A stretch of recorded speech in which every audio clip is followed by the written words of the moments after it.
do conhecimento que nossos antepassados deixaram dentro do que nós chamamos de Paut Neter. Paut Neter é aquilo que se chama vulgarmente por árvore da vida. Muitos de vocês adotaram como... eu tive a sorte de não ter adotado, porque sempre que tentaram me batizar acontecia algo especial em casa, ou eu ficava doente, ou mudávamos de casa, ou os meus pais discutiam, mas nunca fui batizado em nenhum dos setores da religião cristã. Mas essa religião foi-nos imposta, e enquanto cristãos, que muitos de nós fomos ou somos, nós aprendemos um conceito dentro da Bíblia que se chama árvore da vida, não é? E muitos pensam que a árvore da vida é uma árvore realmente que está plantada num jardim, e nessa árvore tem frutos que a gente come e que nos dão a vida eterna. Mas na verdade a árvore da vida é um conceito e sistema de conhecimento que nossos antepassados criaram no Kemet, na Núbia, aqui no Congo também existia. A partir do Dikenga nós conseguimos compreender a árvore da vida. Então, dentro da árvore da vida, que é o conceito de como a vida se processa tanto no plano manifesto, que é o plano espiritual, como no plano imanifesto. No plano manifesto, que é o plano material, como no imanifesto, e no intermediário estamos a falar do Kunseke, o Kumpemba e o Kalunga. Na árvore da vida se diz que depois da omnipotência, quando o Nzambi começa a se manifestar, ele se manifesta como omnipotência. E depois da omnipotência, o segundo fruto mais forte da árvore da vida é o conhecimento. Esse conhecimento, se não for bem transmitido, ele não se torna sabedoria. Ele simplesmente vai se tornar um mal para nós. Então, a forma como nós falamos,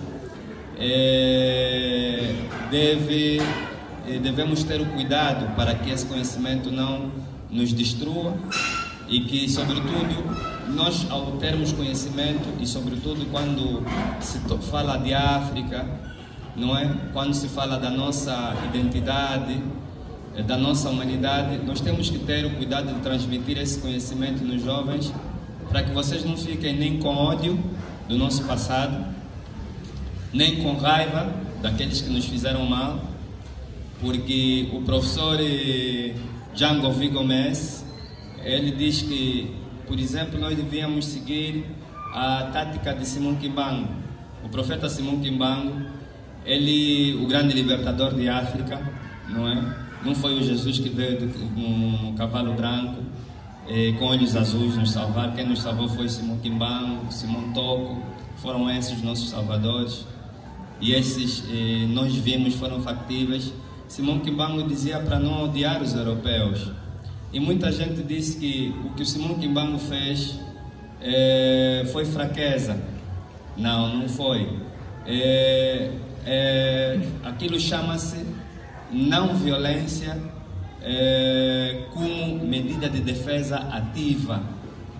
E um dia, quando nós falamos um bocadinho de espiritualidade e os métodos de espiritualidade africana, vocês vão saber o que é isso, não violência como medida de defesa ativa, porque nós continuaríamos a vibrar no mesmo sentido. Então, nós devemos ter muito cuidado em como nós vamos usar esse conhecimento, para que nós não nos tornemos também fanáticos, ok?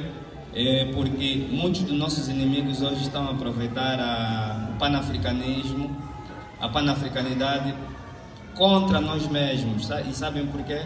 Porque os europeus, enquanto estrategas, nós, depois da noite escura da escravatura, perdemos muito daquilo que se chama de estratégia de luta. E na árvore da vida há um outro fruto que se chama erucuti, que é o fruto da luta e da coragem.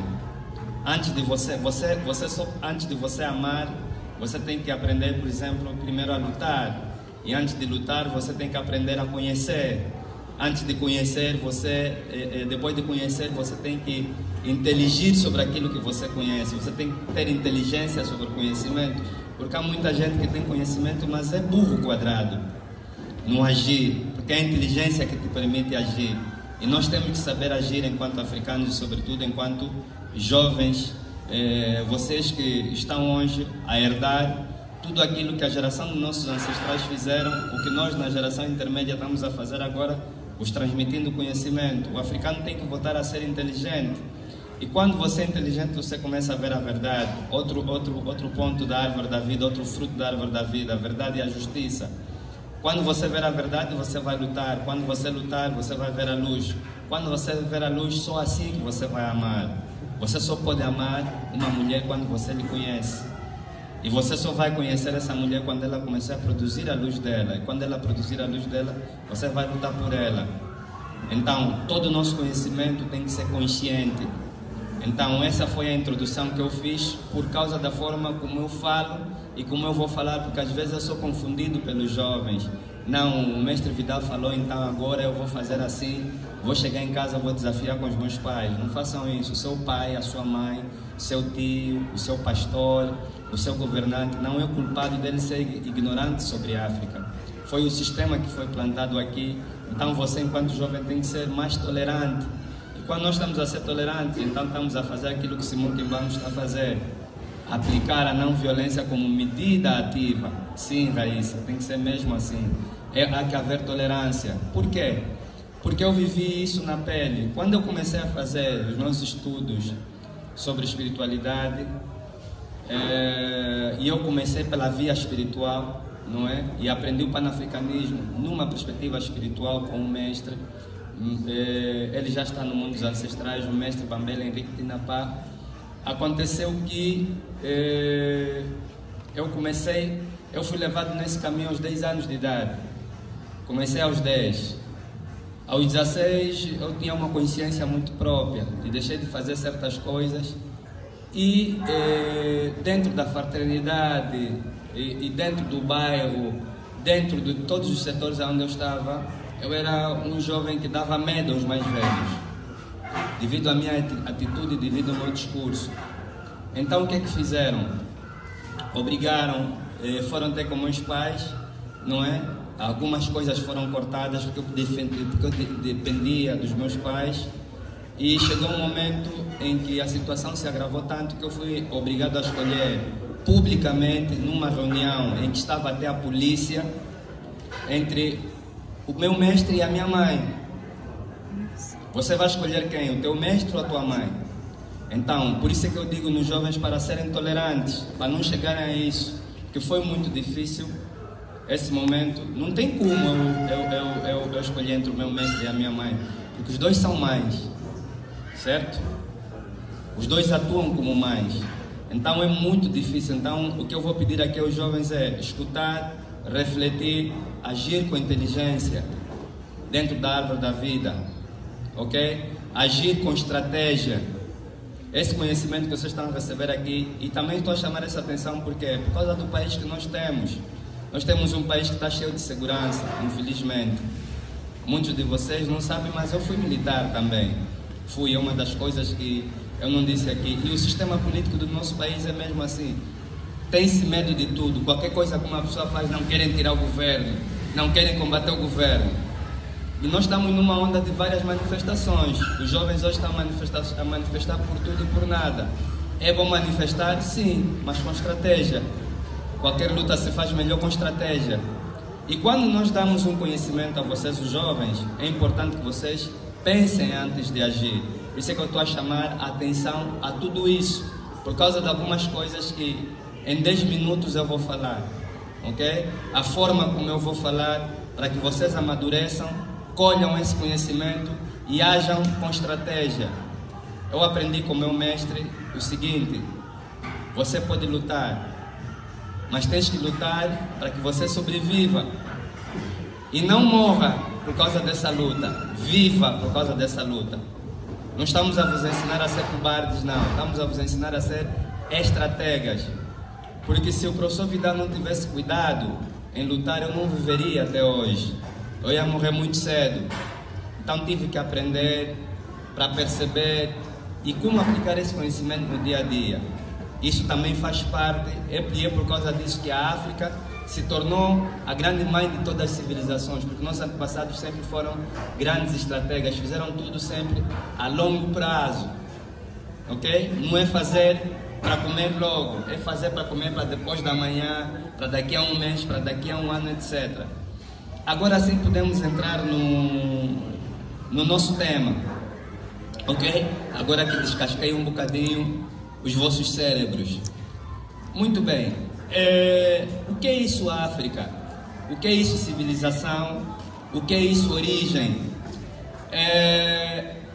A primeira questão que vocês devem saber é que os primeiros indivíduos, o primeiro ser a viver neste planeta azul, não é? Que nós chamávamos Geb e não Terra, é Geb, o nome original que nós o demos, ok? É da palavra Geb que vem a palavra Gaia, em grego. Se vocês forem para a mitologia grega,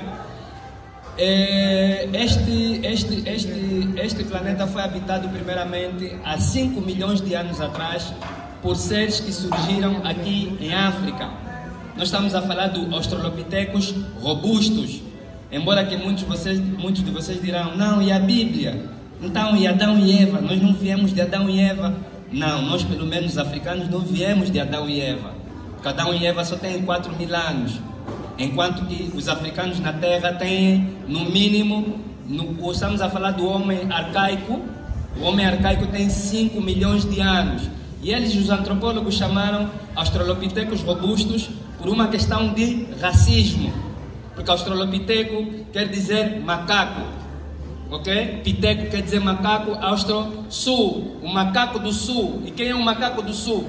É esse homem africano que surgiu no sul do planeta. Por isso se chamaram cientificamente de australopiteco robustos. Robusto quer dizer o quê? Arcaico, que não tem a fisionomia de pessoa.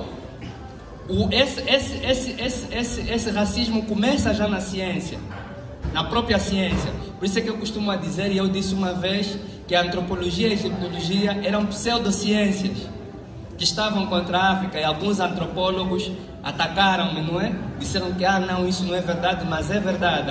A antropologia e a egiptologia foram duas ciências que foram criadas lá na Europa, lá no Ocidente, para esmagar a África completamente, porque a antropologia não estuda o homem europeu, a antropologia só estuda o homem africano, o homem da Oceania, estuda um bocadinho o asiático, mas estuda na perspectiva etnológica.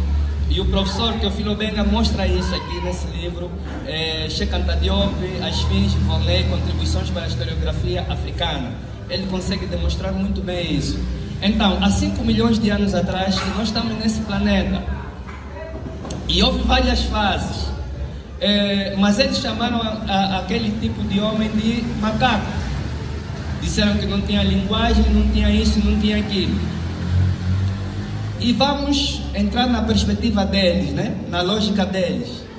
Às vezes temos que entrar na lógica deles, de que o planeta foi evoluindo, o ser humano foi evoluindo, e nós vamos ver, consequentemente, ali estamos na Idade da Pedra. Quando chegamos na Idade da Pedra, e nós temos, eles estabeleceram a Idade da Pedra em 4 idades principais: o Paleolítico, o Mesolítico, o Neolítico e o Calcolítico. E temos o Paleolítico superior, inferior e médio, temos o Neolítico, o Mesolítico e o Neolítico, que eles dizem que é onde começa a civilização. Mas nós vamos começar antes do Neolítico, porque eles dizem que o Neolítico começa há 9.000 anos antes de Jesus Cristo. Eles dizem que foi há 9.000 anos que surge a primeira civilização, ou os rudimentos da primeira civilização, enquanto que a Esfinge, por exemplo, que vocês chamam de Esfinge, mas nós chamamos de Erumaquete, ou Sechep Ankh, que é a escultura mais antiga da Idade da Pedra, a escultura mais antiga da Idade da Pedra, que foi alinhada. E quando se estuda a Esfinge, quando se estuda a civilização do Antigo Egito, você tem que estudar matemática para compreender a civilização do Antigo Egito. Tem que estudar física, tem que estudar geometria, tem que estudar anatomia humana, tem que estudar, porque os templos eram feitos de acordo com a forma como o nosso corpo está. Tem que estudar astronomia, astrologia. E quando os egiptólogos europeus foram estudar a esfinge, sabem o que quer dizer esfinge em grego? Esfinge em grego quer dizer imagem incógnita, ou imagem que não se consegue decifrar. Mas isso é o que os gregos disseram.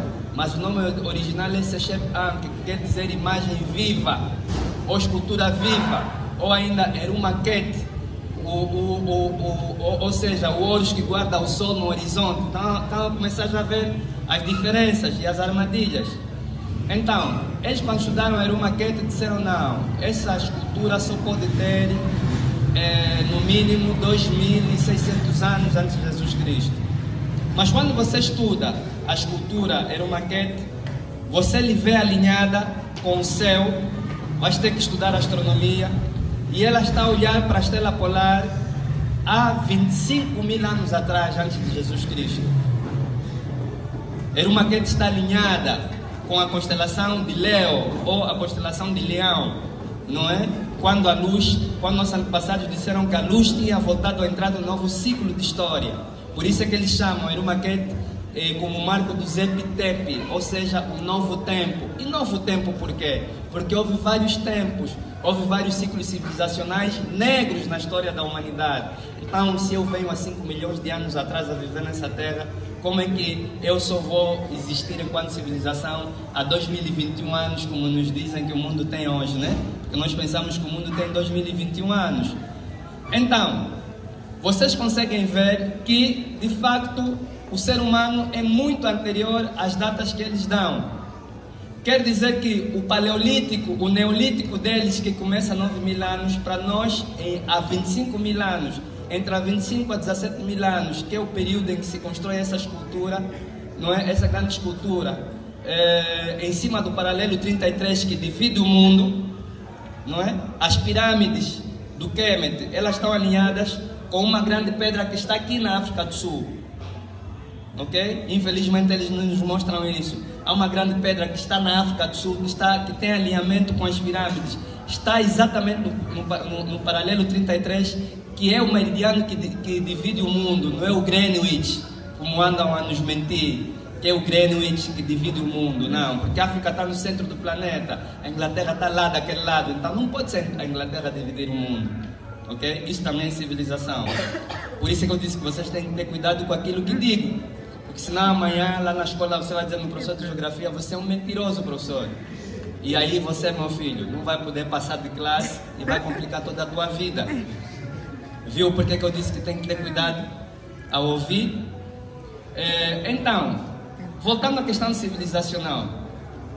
Eles dizem que nós vamos evoluindo. E eles dizem que o homem, ou o ser humano, não é bonito, como eles dizem, que já não é arcaico, que já não é robusto, nem é piteco ou macaco, porque aí a designação do ser humano já não é mais piteco, aí já é homo, não é? Homo faber, homo sapiens, homo neanderthalensis, ok? E eles dizem que o ser humano bonito, assim como nós, o homo sapiens sapiens, eles começaram a dizer primeiro que o Homo sapiens sapiens surgiu há 30.000 anos antes de Jesus Cristo. Houve um mais velho que nasceu com uma grande missão, um dos nossos grandes mestres, Cheikh Anta Diop, que lhes disse, não, o Homo sapiens sapiens não tem 30.000 anos.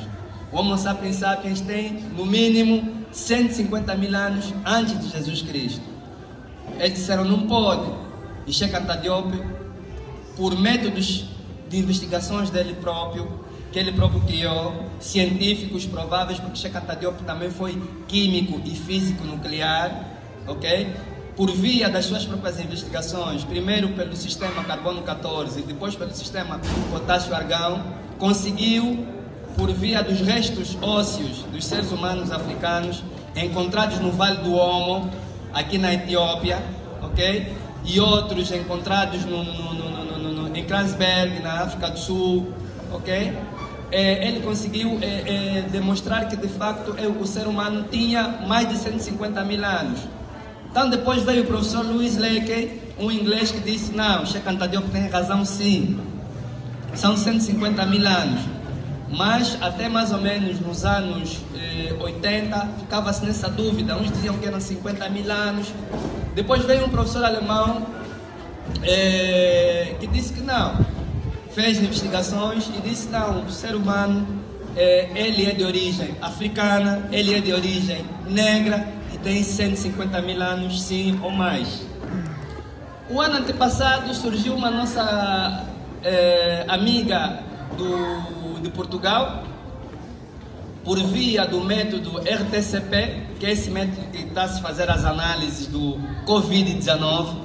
Essa tecnologia do Covid-19 é uma tecnologia usada em antropologia para fazer estudos mitocondriais sobre a origem da raça humana, não é? Ela fez esses estudos baseados nas investigações que 2 ingleses fizeram, porque no ano de 1997 houve a conferência de Cambridge, na Inglaterra, mas essa conferência não teve visibilidade na mídia por razões óbvias. Essa conferência foi para se discutir a origem real dos seres humanos, de todos os seres humanos. Na conferência de Cambridge, eles decidiram que eles chegaram à conclusão que sim, a origem africana da humanidade é real, de que o ser humano é africano, surgiu primeiro em África, é negro, e que todas as raças surgiram da raça negra e africana. O ano passado essa portuguesa voltou a fazer estudos e disse não são 150 mil anos, são 200 mil anos antes de Jesus Cristo. E eu costumo dizer que são 350 mil anos antes de Jesus Cristo. Bom, um dia eu vou ser confirmado ou vou ser desmentido. Mas eu costumo dizer que no mínimo o Homo sapiens sapiens está aqui nesse planeta há 350 mil anos antes de Jesus Cristo. E o que isso tem a ver com a civilização? Tem muito a ver com a civilização. Por quê? Porque o ser humano é de origem africana, é de origem negra, não podia ser Adão e Eva, porque Adão e Eva, eles são semitas, e os semitas são claros, não é? E a raça humana tem que ser africana por uma razão simples. O único local do planeta que havia condições para Nzambi, ou Deus como vocês chamam, criar a vida, e vocês vão dizer, mas o professor acredita em Deus. Sim, seria estúpido não pensar que Deus existe. Por quê? Porque o universo é tão bem organizado que tem que ter uma inteligência que mantém esse universo de pé. Agora, a visão de Deus judaica é que eu não concordo com ela. Esse Deus que está lá sentado numa cadeira, apontar todos os meus erros, que me julga por causa de 100 anos que ele me deu de vida, eu cometi um erro durante 5 anos, ele vai me castigar pela eternidade por causa daquele erro de 5 anos. Não existe isso. Não existe. Mas existe uma consciência cósmica que projetou o mundo. Isso é facto. Nossos antepassados mostraram isso em todas as suas civilizações. Muito bem, continuando. Então, nós quando fomos criados, o ser humano foi criado ou foi projetado aqui na Terra, em África. Era o único local que tinha condições para haver vida. Porque para haver vida é preciso haver o quê? Umidade e calor. São as duas condições. E tanto hoje, cientificamente, tanto na paleontologia humana como na paleontologia natural, estamos a falar do mundo animal, do mundo vegetal, tudo isso migrou de África para o resto do planeta. Então, o ser humano africano, e vamos ficar na medida dos 150 mil anos, não vamos ficar ainda na medida dos 200 mil anos, só vamos ficar nos 150 mil anos. O ser humano africano, preto, viveu só em África, até 80 mil anos antes de Jesus Cristo. Ele não viveu mais em nenhum lugar. Ele só habitava em África. A partir de 80 mil a 60 mil anos, o ser humano africano começa a migrar para outras partes do planeta. Então, o ser humano sai a pé de África, pelo Estreito de Gibraltar, não é? Ele vai até nas Américas, vai até na Europa e lá fica. Começa a habitar na Europa e na América. Só que tem um problema. O planeta Terra ele está em movimento. E o Sol está em movimento ou não? Está ou não? Está. O Sol está em movimento. O nosso Sol, quando se movimenta, ele gira todo o nosso sistema solar. E quando o sistema solar gira, a Terra também gira e se inclina. Então, de 25 em 25 mil anos, nós temos vivido ou catástrofes ou congelamento. O único local do planeta que não congela quando a Terra gira, nesses 25 mil anos, é a África. Então, esse homem africano ficou lá na Terra do Gelo, na Europa, 25 mil anos sozinho. Não tinha contato com a África. Então, a partir de 30 a 40 mil anos antes de Jesus Cristo, começa a diferenciação racial. E surge o primeiro homem branco no planeta, em França, a partir daquilo que eles chamaram de Homo, de Grimaldi, de Cro-Magnon, que na verdade é um homem negro, ok? Que se transformou em branco por quê? Por causa da alimentação, o clima, as doenças e etc. Sim, ok? Foi isso que aconteceu. E então é que quando nós estamos a falar de homem, estamos a falar de homem e mulher juntos, Raíssa, não é? E eu estou já aí e uso muito essa questão. Tá bom, tens razão, não devia dizer homem porque estou a ser machista. Ok, então vou dizer ser humano, obrigado. Então, esse ser humano, quando chega na Europa, ele fica fechado durante mais de 20 mil anos, então começa a diferenciação racial. Agora vocês vão ver, o primeiro homem branco surge na França, o primeiro ser humano branco surge na França, a partir de 20 mil anos. Os primeiros chineses, ou os primeiros asiáticos vão surgir a 12 mil anos, começa ali a mutação de europeu para asiático, há 12 mil anos. O primeiro chinês, propriamente dito, que vai dar origem aos japoneses, aos coreanos, etc., surge há 7 mil anos antes de Jesus Cristo. E a raça de Jesus Cristo, que é a raça de Sem, na Bíblia, né, dizem que Sem é filho de quem? De Noé. A raça de Sem surge há 4 mil anos antes de Jesus Cristo. Agora vocês me digam, então eu que estou aqui há 150 mil anos antes de Jesus Cristo, estou há 150 mil anos aqui, eu vou esperar 130 mil anos para criar civilização? É lógico isso? Não é lógico. Essa é a primeira razão da civilização vir de África. Então, os africanos começam a inaugurar a civilização em vários ciclos. Eles vão ter vários ciclos da civilização antes da Idade da Pedra. O último grande ciclo de civilização é África. E quando se fala de civitas, civilização vem da palavra civitas, que quer dizer o quê? Cidade, grandes conglomerados. O último grande conglomerado vocês vão encontrar aonde? Vão encontrar no Kemet, ou no Antigo Egito. É lá que surge que começa o nosso último grande ciclo de história. Mas é engraçado. O que mostra que a África, de facto, é o berço de toda a civilização, de toda a ciência. São dois artefatos que surgem no Congo Democrático, são encontrados no Congo Democrático. O osso de Xangô e o osso de Ixangô. São dois ossos, ok? De animais que têm todas as operações matemáticas e até as operações fracionárias. Esses ossos têm 25 mil anos antes de Jesus Cristo. E esses ossos estão no Museu da Suíça, guardados lá no museu. Nossas coisas estão sempre presas lá fora. E a gente pergunta, se esse osso tem 25 mil anos, os dois ossos, tanto de Xangô, porque o de Xangô tem 25 mil anos e o de Xangô tem 35 mil anos antes de Jesus Cristo. Como é que um osso tem 35 mil anos antes de Jesus Cristo, com todas as operações matemáticas, e você vem me dizer com a egiptologia que o Egito só tem 3.500 anos antes de Jesus Cristo? É lógico, porque quem te faz matemática, como está naquele osso, quer dizer que ele teve vários ciclos de civilização. E veja, esse osso não foi encontrado no Egito, foi encontrado aqui no Congo Democrático. Mais um marco da civilização, que a civilização surgiu em África. Nossos antepassados, depois de começarem a viver no planeta, começam a dominar a natureza e começam a deixar códigos escritos. Esses códigos escritos começam a ser pintados nas cavernas. E os europeus vieram mais tarde, os historiadores europeus vieram mais tarde e disseram assim, não, quando começam a pintar as cavernas, e eles vêm com uma teoria de que, não, olha, quem vai pintar as cavernas são os primeiros povos do mundo, e os primeiros povos do mundo, os povos mais antigos do mundo, são os Khoisan.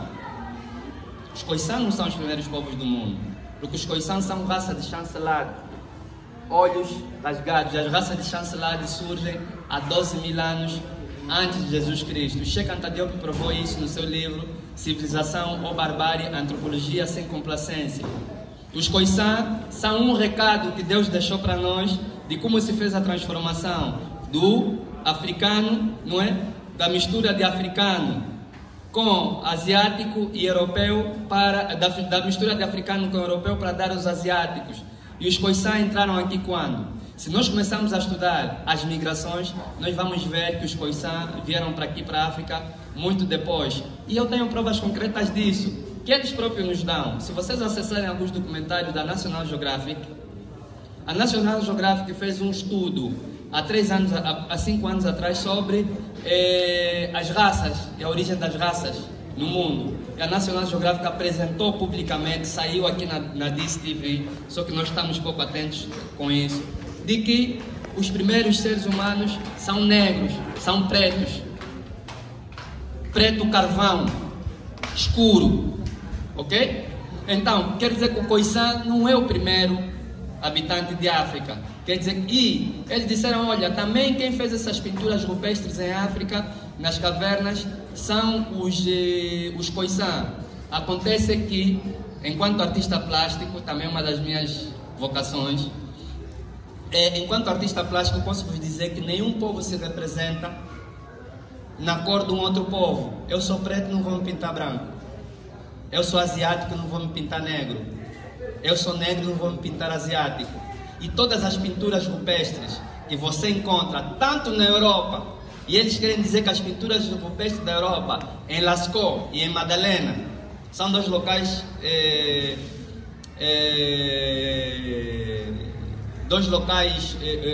de pintura rupestre na Europa. Eles querem dizer que são os locais mais antigos, são as pinturas mais antigas.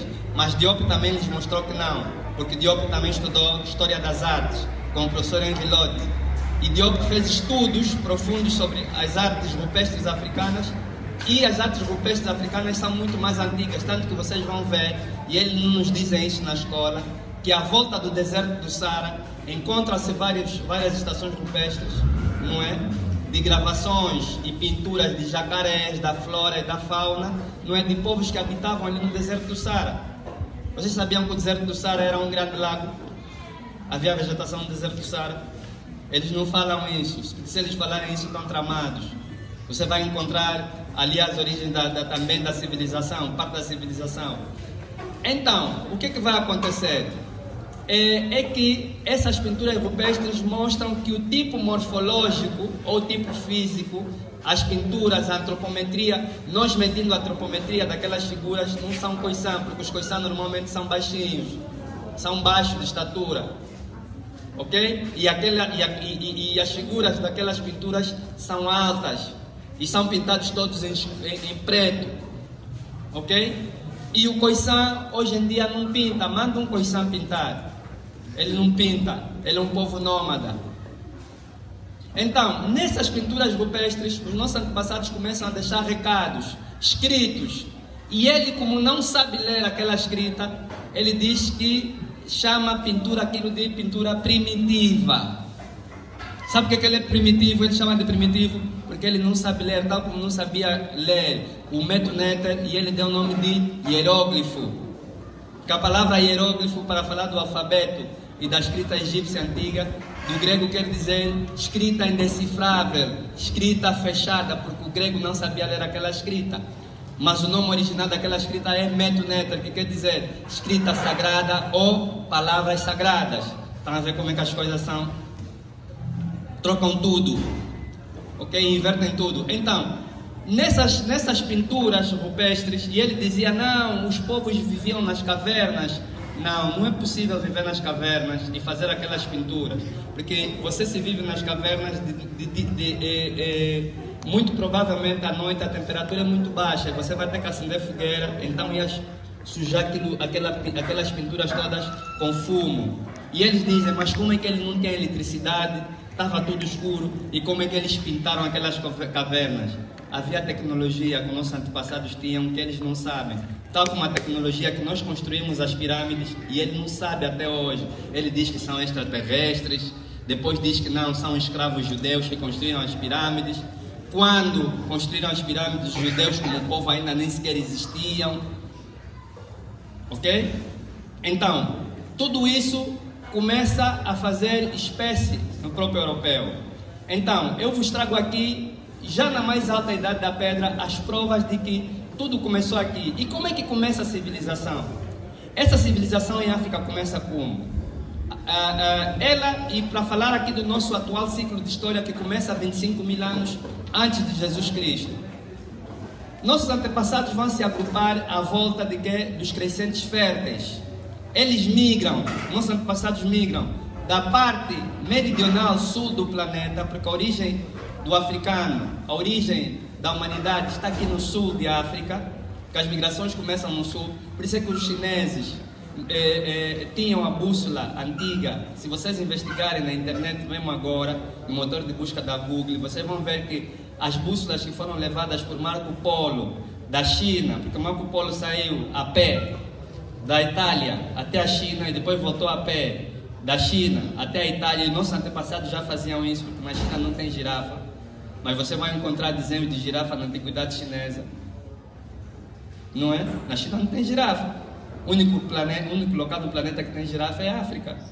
E como é que aparecem girafas em vários desenhos? Eu quis trazer aqui em PowerPoint, mas preferi não fazer isso para ficar mais dinâmico, para conversarmos. Na China não tem girafa, mas nós encontramos girafa na China, porque os nossos antepassados andavam a pé daqui do planeta, passando pela Europa, ou de barco, atravessavam, iam e levavam girafa e ofereciam aos imperadores chineses. E se vocês verem, os primeiros chineses são quê? Negros. Os primeiros japoneses, os Anu, a raça de Anu, eles chamam a raça de Anu, era uma raça escura, e Anu quer dizer negro. E Osar, que é a principal divindade no Egito, é negra. Ok? Vou já terminar.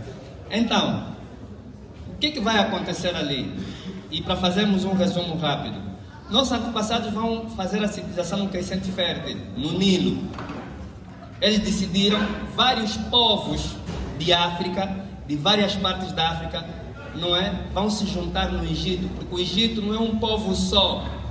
Ele se tornou um povo só quando eles decidiram os vários nomos, porque no Egito tinham vários nomos, e criaram a grande civilização do Kemet, com uma vasta riqueza. Por isso é que nós vemos as várias civilizações, os vários povos da África ali naquela civilização do Kemet.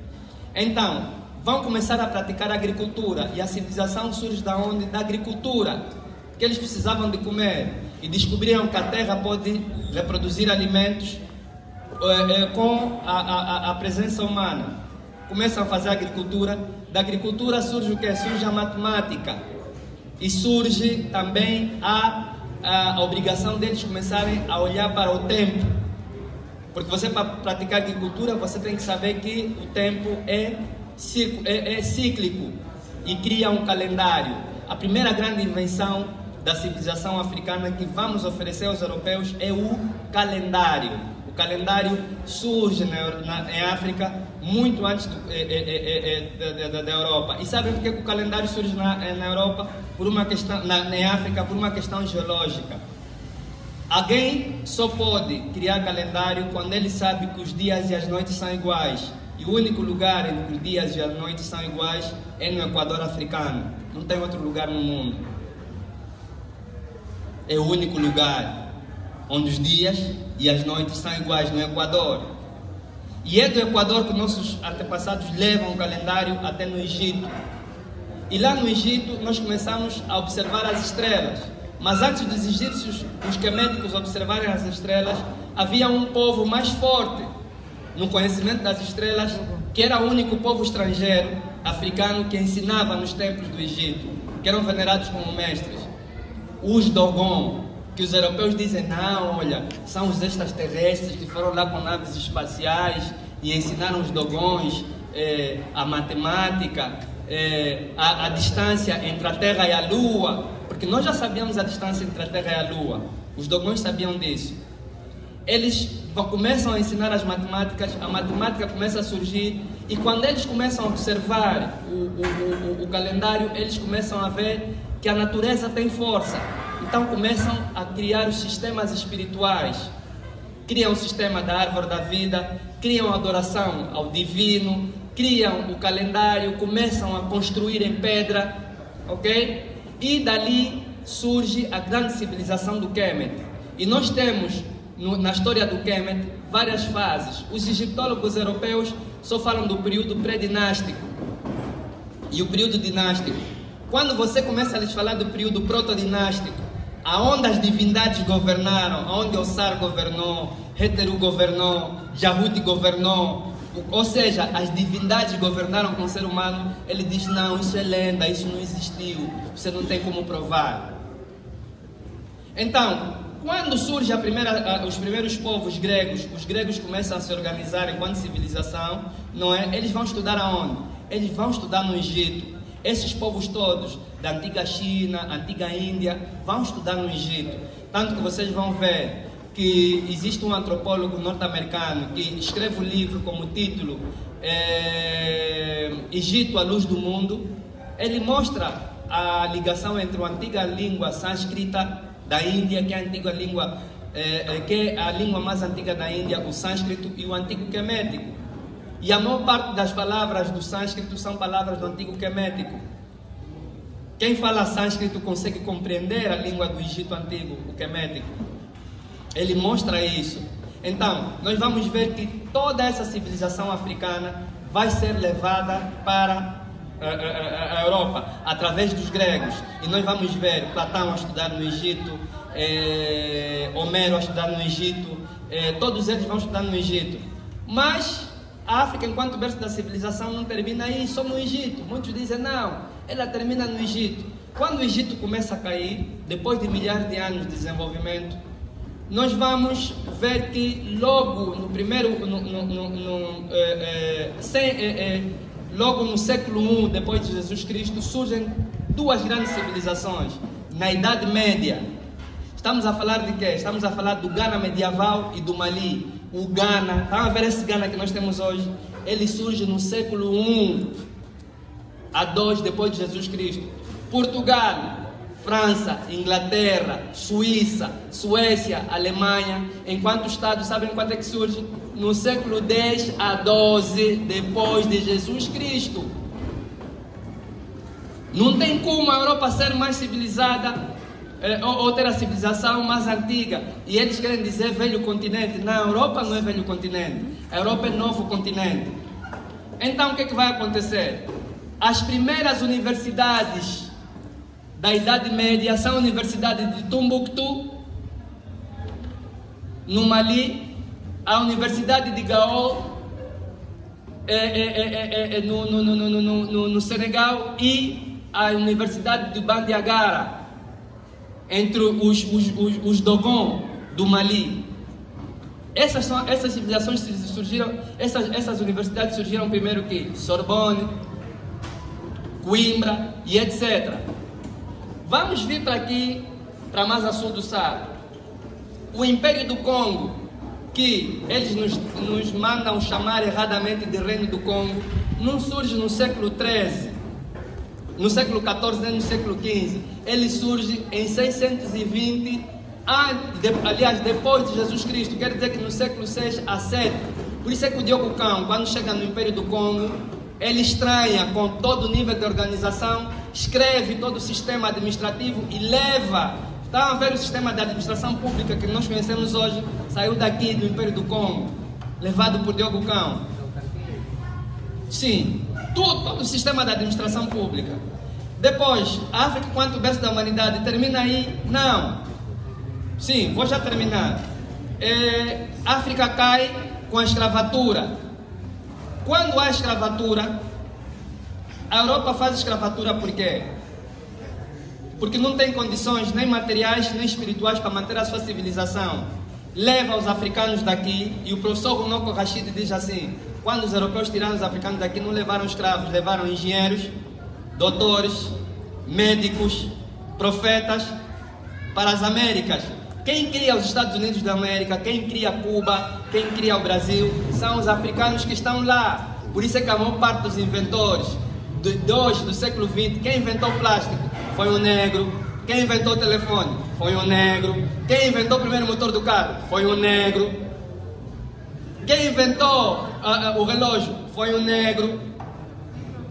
Então, até hoje, a África continua a ser o berço e a origem de todas as civilizações. Quanto à religião, as primeiras religiões, ou os primeiros sistemas religiosos saíram daqui de África. Vocês quando vão na igreja, não é? Dizem assim: Jeová, Pai do céu, me dá isso, Alfa e Ômega. No fim respondemos que? Amém. Respondemos que? Amém. Respondemos o que? Amém. E esse nome Amém vem da onde? Como é que se chama a divindade suprema no Antigo Egito? Amun. E esse Amun depois foi tornado corruptela e lhe chamaram o quê? Amém.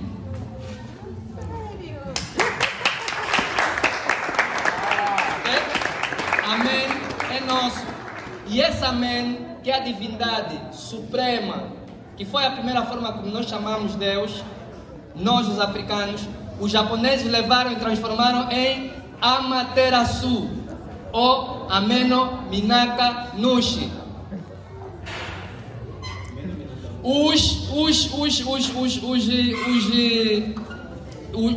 Os árabes transformaram em Amin. Você vai para uma mesquita, depois de fazerem a oração, eles dizem Amin. É o mesmo Amém ou o mesmo Amun-Ra. Tudo saiu daqui. Até Deus nós é que lhes ensinamos a venerar. Ok? Então, eu vou terminar por aqui. Muito obrigado.